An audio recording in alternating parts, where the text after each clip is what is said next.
자, 그러면 이제 우리는 벡터 프로덕트에 대해서 생각을 해볼 거예요. 그리고 여러분들 보고 좀 전에 어떻게 얘기를 했냐면 여러분들이 알고 있는 대로 외적에 대해서 이렇게 하얀 빈 백지에다가 그림도 그려보고 써보라고 했어요. 어떤 것들을 썼어요? 많이들 기록들을 했어요. 알고 있는 내용에 대해서. 그리고 다시 한 번만 하지만 여기도 똑같아요. 여러분들 하나도 모르고 있어도 상관없어요. 왜? 지금부터 해나가면 되는 거니까. 그리고 좀 이따가 약간 산수식 비슷한 게 나오는데 이걸 절대로 걱정할 필요가 없어요. 왜 그러냐면 논리대로 따라가게 되면 정말로 별게 아니에요. 정말로 그래요. 수학이라고 하는 거는 논리를 바탕으로 하기 때문에 여러분들이 논리대로 내림차순 순으로 논리대로 따라가면은 이게 크게 어렵지가 않아요. 자, 그러면 먼저 여러분들은 벡터 프로덕트라고 하는 거에 대해서 생각을 해봐야 되는데, 어떤 생각을 해야 되는 거냐면 이쪽으로 이렇게 넘어와서 먼저 하나의 그림을 이해를 해야 돼요. 여기서 보게 되면은 이 그림이 평면이라 잘못하면 착각할 수가 있어요. 그래서 제가 여러분들한테 이 그림에 대해서만 먼저 생각을 할게요. 지금 이 그림은 여기 스크린면에 평면으로 그렸잖아요. 근데 실제 이 그림에서 결과 벡터라고 하는 R 벡터의 방향이 중요해요. 방향이 어느 쪽인 거냐면 A 벡터를 임의로 이렇게 잡고 B 벡터를 이렇게 잡았다라고 했을 때 손가락으로 해보면 돼요. A 벡터, B 벡터. 그러면 엄지손가락은 실제 어느 방향이에요? 엄지손가락은 이 면을 뚫고 나오는 방향이죠. 이렇게 뚫고 나오는 방향이에요. 그래서 여러분들이 여기 있는 R 벡터가 A 벡터, B 벡터와 같은 공간에 있는 게 아니라 실제는 여기를 이렇게 뚫고 나오는 방향이에요. 여러분들 그걸 하나 생각을 해둬야 돼요. 그러니까 잠깐 머릿속으로 이미지를 화해요. 이렇게 되어 있는 거예요. 지금 A 벡터, B 벡터는 엄지손가락 방향, 여기 지면을 뚫고 나오는 방향, 칠판면을 뚫고 나오는 방향이에요. 여기 여러분들은 먼저 그걸 하나 생각을 해두고, 그리고 여기 보면은 크로스 프로덕트라고 하는 게 이렇게 들어가져 있어요. 그러니까 A 크로스 B 벡터라고 하는 거는 R 벡터가 결과 벡터인데 이 벡터는 칠판면을 뚫고 나오는 방향이다 라고 하는 걸 먼저 생각을 해두고, 그리고 보면은 그 옆에 보면은 크기가 결정돼 있어요. R 벡터라고 하는 거의 크기는 여기는 벡터고 여기는 스칼라량인 거죠. 크기는 A, B의 사인 세타 꼴이 이렇게 되는 거예요.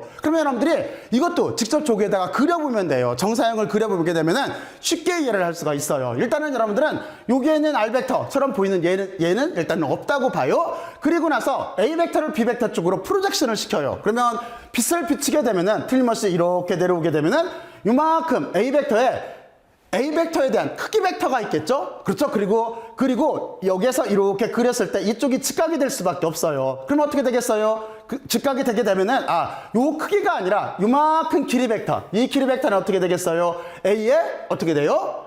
A에, 여기는 요만큼 길이 벡터는 A의 사인 세타가 되는 거죠. 그렇죠? 자, 그리고 요 벡터, 요만큼 벡터. 그러니까 하나는 이 벡터예요. 지금 여기를 프로젝션 시키면은 이렇게 된 이 벡터, 그리고 또 하나는 B 벡터의 크기. 그러니까 이쪽은 이 벡터는 A의 사인 세타가 나왔고 B 벡터의 크기는 B일 테니까 A, B의 사인 세타가 되는 거예요. 이해갔죠? 자, 그리고 또 마찬가지예요. 이번에는 B 벡터를 A 벡터 쪽으로 프로젝션을 시킬게요. 그러면 틀림없이 빛을 이렇게 붙이게 되면은 이쪽에서 이렇게 비춰야 되겠네요. 그러면은 여기에 그림자 벡터가 이렇게 생길 테고, 그리고 요 길이하고 여기는 직각이 될 거예요. 그러면 이만큼 길이는 어떻게 되겠어요? 여기는 B 사인 세타가 되는 거죠. 그리고 A 벡터의 크기를 곱하게 되면은 A, B 사인 세타가 되는 거예요. 그렇잖아요? 그래서 우리는 크기는 다음과 같이 이렇게 결정된다라고 돼 있고, 그리고 나서 하나를 생각을 해봐야 돼요. 얘가 지금 평행사변형인데 A 벡터를 프로젝션 시키면 아까 요만큼이 된다고 그랬죠? 그럼 여기 밑변이 있고 얘가 높이가 되는 거예요. 높이. 평행사변형의 높이가 되는 거예요.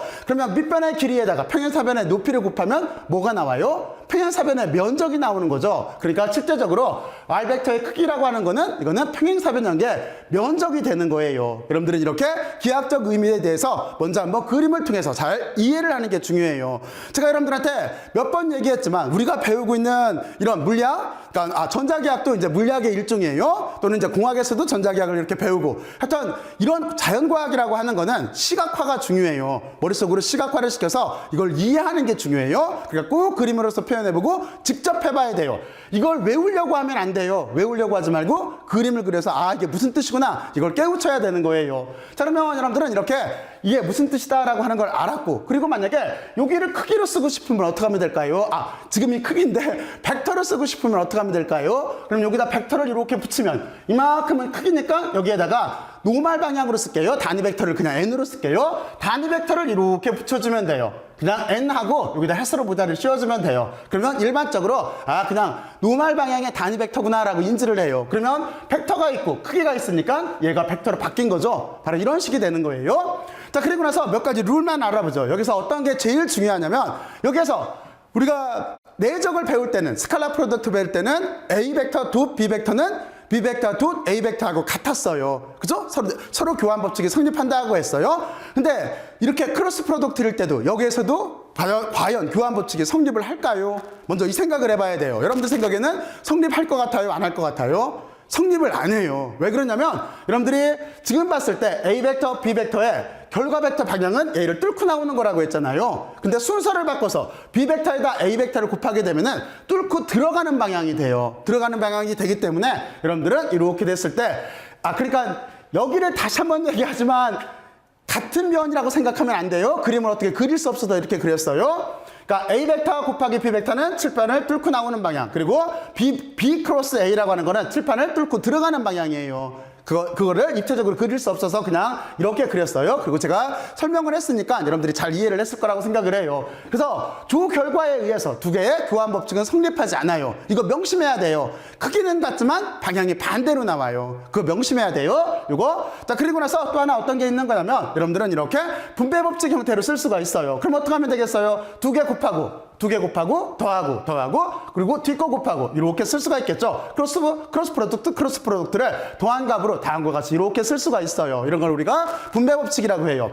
자, 그리고 또 한 가지 어떤 게 있는 거냐면 이제 우리는 실제적으로 보면은 어떤 걸 다루게 되어 있냐면 벡터 미적분학이라고 하는 걸 다루게 되어져 있어요. 그래서 여러분들은 거기에 대해서 잠깐 생각을 해봐야 돼요. 자, 그러면 일단 이렇게 오게 되면은 여러분들은 다음과 같이 이렇게 쓸 수가 있는데 여기가 단순 곱하기가 아니에요. 그거 명심해야 돼요. 크로스 프로덕트예요. 크로스 프로덕트를 이렇게 곱했을 때 우리가 일반적인 미분을 계산하는 거하고 똑같아요. 어떻게 하면 되겠어요? 앞에 거를 미분하고 뒷 거는 그대로 두고, 그죠? 앞에 거 미분하고 뒷 거 그대로 두고, 그리고 그 뒤에는 어떻게 하면 돼요? 앞에 거 그냥 두고 뒷 거를 미분해서 서로 크로스 프로덕트로 곱해서 더해주면 되는 거예요. 바로 이런 식 계산이에요. 여러분들이 일반적으로 뭐 중고등학교 때 미분을 배웠다라고 한다면 미분해서 계산하는 방법하고 같은 형태를 가져요. 그렇죠? 단지 이렇게 돼 있어요. 이제 나중에 이게 어떻게 바뀌는 거냐면 여기가 연산자나 이런 것들로 바뀌어요. 그리고 이가 전기장이나 자기장이나 이런 걸로 바뀌겠죠? 그때도 다음과 같이 똑같이 계산을 해주면 되는 거예요. 자, 그러면 여러분들은 여기까지 이제 잘 이해를 했을 거라고 생각을 하고 이제 어떤 거에 대해서 생각을 해야 되는 거냐면 여기도 단위 벡터에 대한 룰이 있어요. 룰에 대해서 한번 먼저 생각을 해보고 그리고 나서 우리는 실제로 이미의 두 벡터를 크로스 프로덕트 취했을 때 어떤 값이 나오나에 대해서 논해야 돼요. 자, 그러면 여기에서 먼저 있는데 X, Y, Z로 잡고 단위 벡터는 I, J, K로 이렇게 잡았어요. 근데 여러분들이 여기서 어떤 걸 생각을 해봐야 되는 거냐면 이렇게 I, J, J, K, K가 크로스 프로덕트로 만나게 되면은 다 0이 돼요. 다 0이 돼요. 자, 그리고 어떻게 되는 거냐면 I가 J랑 만나면 K로 바뀌어요. 아까 여기서 이랬죠? 이게 X축, Y축이라고 한다면 나오는 거는 Z축이 나오는 거죠. 그렇죠? I가 J랑 만나게 되면 Z축으로 바뀌어요. 바로 이런 식 개념이에요. 그리고 또 하나 J가 K랑 만나면 이렇게 I가 돼요. 그러니까 여러분들은 룰을 만들면 돼요. I, J, K를 이렇게 써놓은 다음에 I가 J랑 만나면 직각 방향에 I하고 J는 같은 면일 테고, 그렇죠? 같은 면일 테고, 거기에 뚫고 나오는 면, 이렇게 K가 될 테고, 그게 이걸 거예요. 그리고 J가 K랑 만나면 I가 돼요. 그리고 또 하나, 여기 보면은 K가 I랑 만나면 J가 돼요. J로 이렇게 쓸 수가 있어요.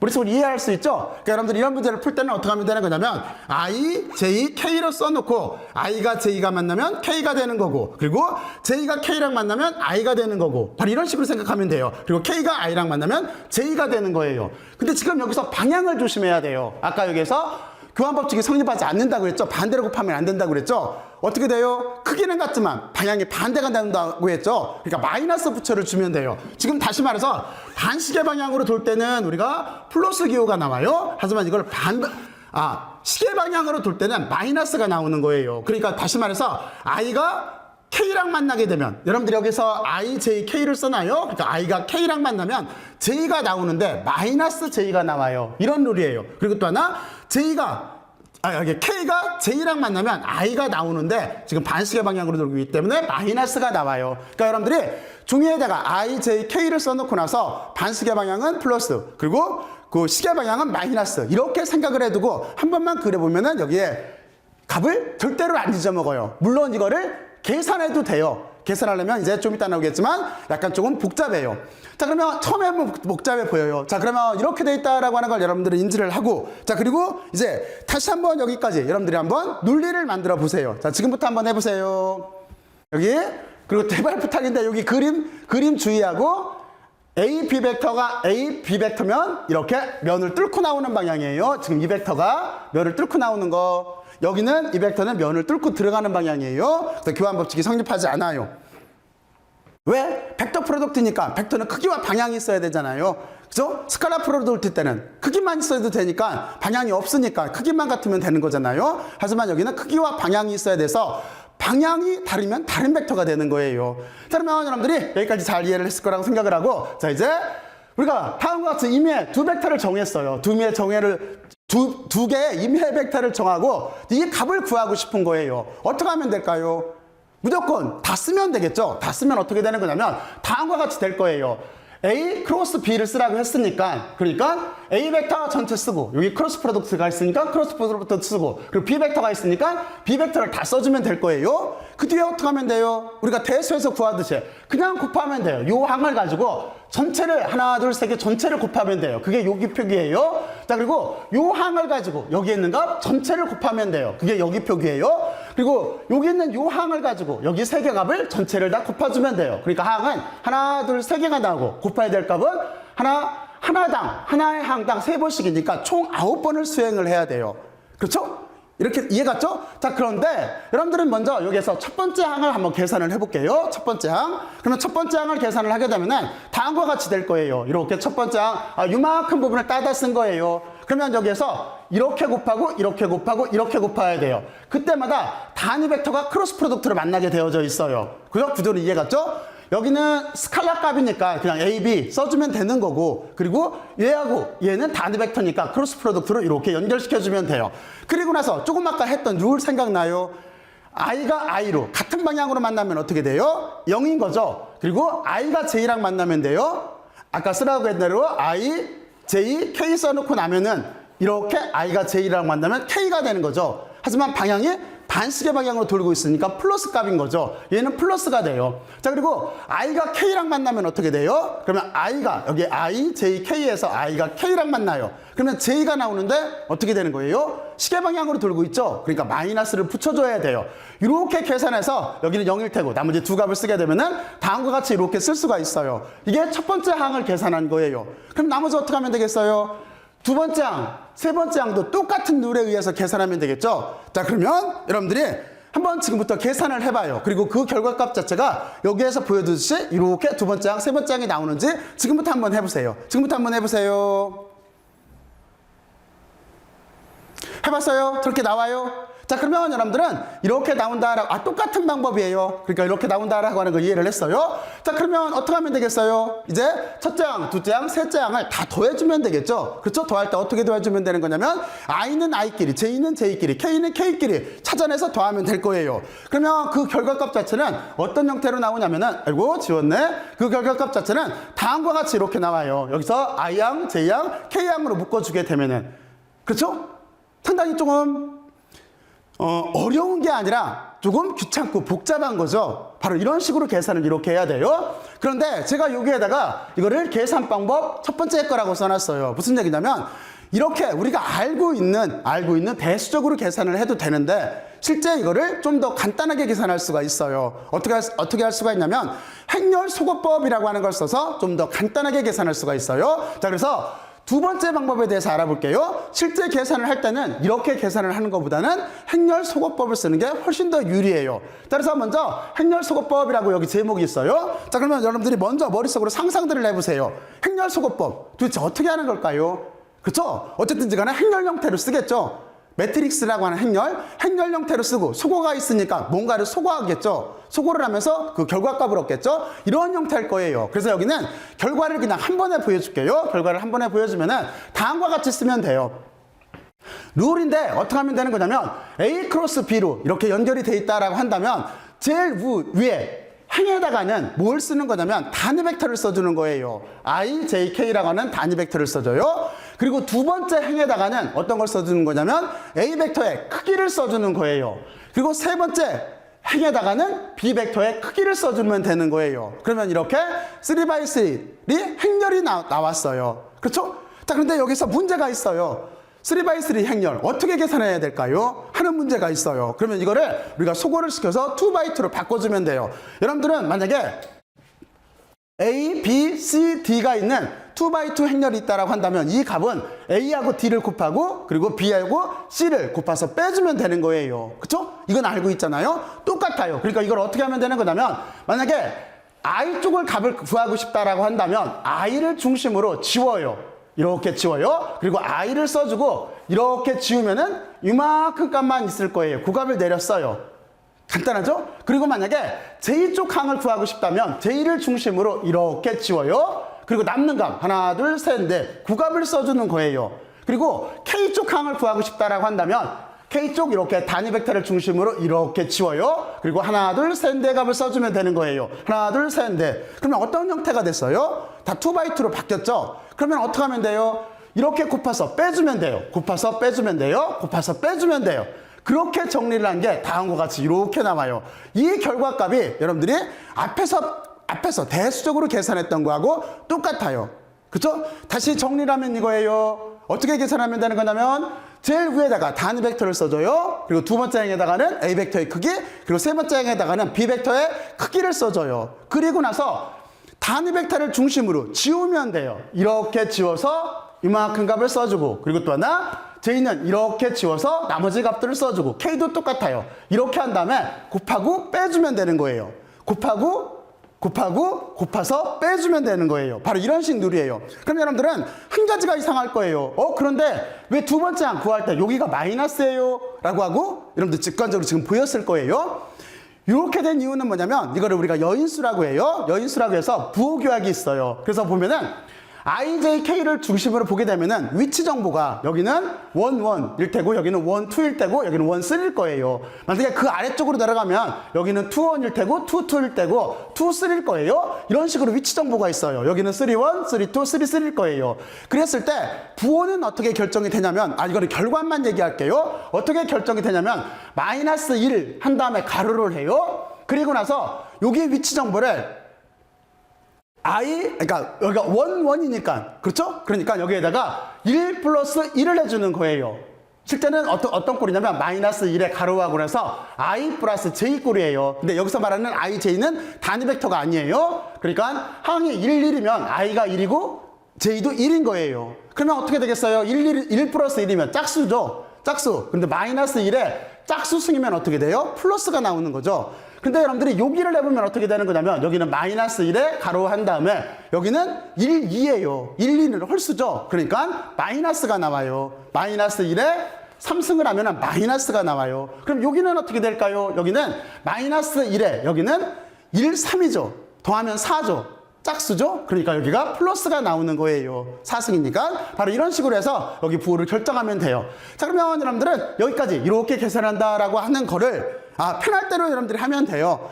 실제는 제 생각에는 이쪽 행렬칙 소거법이 훨씬 더 간단해요. 그런데 여러분들이 만약에 그냥 이렇게 대수적으로 난 다 계산해야지 해도 돼요.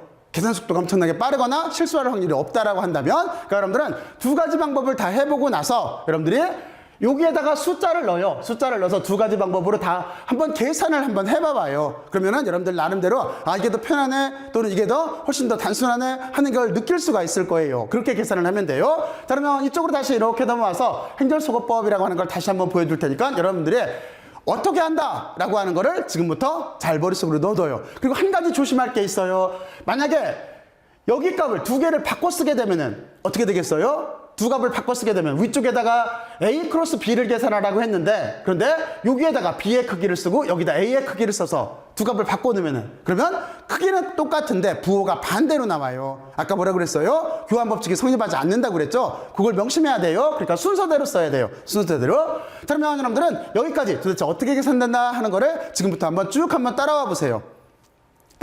따라오면서 스스로 이해를 해요.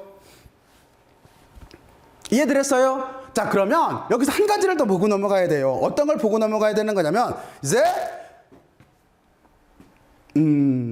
크로스 프로덕트와 도트 프로덕트가 꼭 이렇게 도트 프로덕트 하나 그리고 크로스 프로덕트 하나 이렇게 만나라는 보장이 있나요? 그렇지가 않겠죠? 그래서 여기서 어떤 걸 생각을 해야 되는 거냐면 이렇게 와서 우리가 스칼라 트리플 프로덕트라고 하는 거하고 벡터 트리플 프로덕트라고 하는 거에 대해서 생각을 해봐야 돼요. 여기가 가장 많이 나오는 유형이에요. 전자기 쪽에서는 가장 많이 쓰여요. 그래서 여러분들이 한 가지를 생각해봐요. 지금 여기 보면은 그러니까 스칼라 3중적이라고 읽으면 돼요. 스칼라 트리플 프로덕트라고 하는 거를 여기 써있네. 스칼라 3중적이라고 읽으면 돼요. 스칼라 3중적이라고 이렇게 읽으면 되는데 일단은 여러분들은 다음과 같이 계산을 해야 돼요. 어떻게 계산해야 될까요? 그러면 여러분들은 실제 어떻게 계산을 해야 되는 거냐면 여기를 먼저 어떻게 해야 돼요? 조금 아까 계산을 했듯이 벡터 프로덕트 만약에 여러분들이 행렬을 이용한다라고 한다면 행렬식으로 계산을 해야 되겠죠? 그리고 소거법을 써야 되겠죠? 그렇지? 그리고 그 결과는 어떻게 되겠어요? 여기는 벡터 프로덕트니까 벡터가 나올 거예요. 그러면 벡터에다가 벡터를 도트 프로덕트 취했어요. 그러면 다시 대수적으로 또 계산을 해야죠. 이렇게 계산하면 결과는 어떻게 될까요? 여기는 벡터가 나오고 벡터에다가 벡터를 점곱을 취했어요. 그러면 스칼라가 나오겠죠. 이렇게 계산은 한 번 그리고 나온 결과를 가지고 두 번 이렇게 계산을 해줘야 돼요. 일반적으로는. 근데 이거를 이렇게 계산하면 편해요. 저거를 그냥 행렬로서 처리를 할 수가 있어요. 어떻게 행렬로서 한 번에 처리할 수가 있냐면 제일 위에다가 A 벡터의 크기를 써줘요. 그리고 그 두 번째에다가 B 벡터의 크기 그리고 세 번째 항에다가 여기 C 벡터의 크기를 써줘요. 크기를 써주고 똑같이 소거를 하면 되는 거예요. 요걸 중심으로 지워서 요 텀 계산하고 얘를 중심으로 지워서 나머지 텀 계산하고 앞에 마이너스가 붙고 그리고 여기를 중심으로 지워서 여기 곱해서 빼주면 돼요. 곱하고 곱해서 빼주면 돼요. 이렇게 똑같이 소거법을 형태를 써도 계산 결과는 같아요. 그러니까 다시 한번 얘기할게요. 이렇게 계산할 수도 있고 여기에 삼중적일 때 그리고 또 하나는 먼저 여기를 한번 계산하고 그 결과값을 다시 도트 프로덕트를 취해서 두 번 이용해서 계산할 수도 있어요. 어느 게 편할까요? 이것도 결과적으로 보면은 이쪽이 더 편해요. 그리고 이 결과는 실제적으로 뭘 뜻하게 되어 있는 거냐면 얘는 이것처럼 평행 육명체의 최적을 이렇게 뜻한다라고 하는 그 의미 자체도 여러분들이 한번 생각을 해놔요. 자, 그리고 또 하나 여기서 몇 가지 이렇게 알고 있으면 유용해요. 이렇게 계산 방법이 다음과 같은 게 서로 같은 결과값이 나와요. 여러분들이 한번 직접 한번 계산을 한번 해봐요. 계산을 숫자를 넣던 아니면은 임의의 숫자를 넣던 아니면은 그냥 일반식을 쓰던지 간에 계산을 한번 해봐요. 그러면 서로 다 같은 값이 나온다라고 하는 걸 여러분들은 이해할 수가 있을 거예요. 자, 이렇게 우리는 스칼라 트리플 프로덕트까지 알아봤어요. 그리고 나서 이제 이게 스칼라 3중적만 있는 게 아니라 벡터 3중적도 있어요. 그러면 벡터 3중적은 다음과 같은 형태예요. 여기가 B 크로스 C가 있고 그리고 또 하나 거기에 그거를 계산한 다음에 A 크로스를 요만큼 결과값에다 또 크로스를 취해야 해요. 이렇게 되어 있는 걸 우리가 벡터 트리플 프로덕트라고 해요. 그리고 우리말로는 저기 써 있는 것처럼 벡터 3중적이라고 해요. 그러면 여기는 계산을 어떻게 해야 될까요? 일반적인 계산 이렇게 해야 되겠죠? 어떻게 계산해야 되는 거냐면 첫 번째 여기를 먼저 계산해야 돼요. 행렬소거법을 쓰든 아니면 대수적으로 모든 항을 다 계산하든지 간에 여기를 먼저 계산한 다음에 그 결과는 뭐가 나올까요? 여기는 벡터 프로덕트이기 때문에 벡터가 나오죠. 그러니까 벡터에다가 나온 결과 벡터를 다시 크로스 프로덕트를 해서 두 번째로 또 한 번 계산을 해줘야 돼요. 이렇게 계산을 해줘야 되는데 실제 여기를 증명을 해보면은 결과가 어떻게 나올 수가 있냐면 그렇게 계산을 해도 되는데 어떤 걸 알고 있으면 쉽냐면 다음과 같은 꼴을 기억하고 있으면 쉬워요. 그리고 여기를 기억할 때 백합이라고 생각이 되면 쉬워요. 발음이 꽃에서 백합하고 비슷해요. 백합. 그렇죠? 여기를 그대로 읽으면 그냥 백합으로 읽을 수 있어요. 그러면 좀 더 기억하기가 유용해요. 바로 이런 식으로 해서 우리가 크로스 프로덕트를 계산한 거나 여기를 뭐예요? 스칼라 프로덕트를 구하고 그러면 여기는 상수값이 나오겠죠. 거기에다가 벡터를 곱하고 그리고 또 하나 스칼라 프로덕트 그러니까 상수값에다가 벡터를 곱하고 그걸 빼준 값이나 똑같게 나오게 되어져 있어요. 이게 진짜로 이렇게 돼 있어요. 그리고 이게 증명할 수도 있어요. 당연히 증명할 수 있겠죠. 증명할 수가 있어요. 그러면 여러분들은 여기에 있는 결과값 이렇게 두 개를 알고 있어요. 이쪽은 이거를 그냥 행렬로 만들어서 풀면 편하다라고 하는 거하고 그리고 이쪽은 백합으로 그러니까 이게 벡터 3중적이라고 하는 거는 백합이라는 이 발음대로 기억해 놓으면 여기 유용하게 사용할 수가 있어요. 그래서 여러분들이 실제 전자기하기에서 어떤 걸 쓰는 거냐면 내가 다음번에 하나를 더 보여줄 건데 여기는 처음에는 절대로 부담 갖지 마요. 절대로 부담 갖지 마요. 부담 갖지 말고 여기 결과는, 요 다음 결과는 제가 동영상에서 설명을 해준 거예요. 설명을 해준 거예요. 그러니까 부담 갖지 말고 이걸 어떻게 이용할 수가 있냐면 다음과 같은 거로 이렇게 이용할 수가 있어요. 여기 화면은 지금 제가 칠판에다 직접 쓰면서 설명하는 거를 그냥 캡처해 왔어요. 캡처. 그래서 여기는 스칼라 3중적이라고 하는 거를 우리가 다음과 같이, 여기가 델이라고 읽어요. 델 크로스 그리고 A 벡터가 있을 때 다음과 같은 형태로 이렇게 돼요. 이거를 증명하라라고 하는 게 유명한 문제예요. 자, 그래서 이거를 증명을 여기 A 벡터를 정의하고, 그리고 델이라고 하는 여기 연산자를 정의를 이렇게 해놓고 나서 똑같이 수거법을 쓰고 등등등등등 해서 증명을 이렇게 해나가면은 결과가 다음과 같이 이렇게 나온다라고 하는 걸 알고 있어요. 그러니까 여기는 여러분들이 혹이라도 지금 초기 과정이라 한번 정도 따라서 한번 해봐요. 따라서 할 때는 어디 가서 하면 되는 거냐면 여기를 QR코드를 이렇게 사진으로 찍던 아니면 여기를 이렇게 쳐서 가면은 타이핑해서 가게 되면은 다음과 같이 제가 이 부분을 설명하는 게 있어요. 그러니까 여러분들이 트리플 3중적이라고 하는 것까지 왔으니까 여기는 벡터 3중적인 거죠. 그렇죠? 벡터 3중적까지 이렇게 왔으니까 이왕이 하는 건 여기까지 한번 이렇게 한번 따라서들 한번 해보세요. 한번 해보세요. 부담 갖지 마요. 그냥 처음에는 그냥 따라서 한번 해보고 하면은 한두 번만 해보면은 여러분들 정도면은 이게 이렇게 되는구나 라고 하는 걸 금방 이해를 할 수가 있을 거예요. 다시 말하지만 수학이라고 하는 거는 수학자들이 이미 다 만들어놔서 그 논리를 몇 번만 따라가 보면 돼요. 정말이에요. 정말 그래요. 자, 그러면 여러분들은 여기까지 이렇게 한번 이해들을 해봐요. 여기 이해가 잘 돼요? 자, 그러면 여기까지 여러분들하고 이제 벡터 대수에 대해서 가장 기본적인 걸 공부를 했어요. 벡터 대수에서 가장 기본적인 걸 공부를 했고, 그러면 이제 두 가지 내용을 약간 더 보강을 해야 돼요. 하나는 어떤 거? 그렇죠. 하나는 여러분들이 좌표 변환이라고 하는 거에 대해서 생각을 해봐야 돼요. 그리고 또 하나는 여기에는 델이라고 하는 연산자가 나오는데 그쪽에서 잘 보일지 모르겠네. 델이라고 하는 연산자가 이렇게 나오게 되어 있는데 저 델이라고 하는 연산자 등등등을 바탕으로 한 벡터 해석학 쪽에서 벡터 미분 쪽에 대해서 좀 더 생각을 해봐야 돼요. 이 두 부분에 대해서 이제 같이 한번 재밌게 공부들을 하죠. 자, 여기까지 열심히들 들어서 고맙고 수고들 많이 했어요. 수고들 했어요.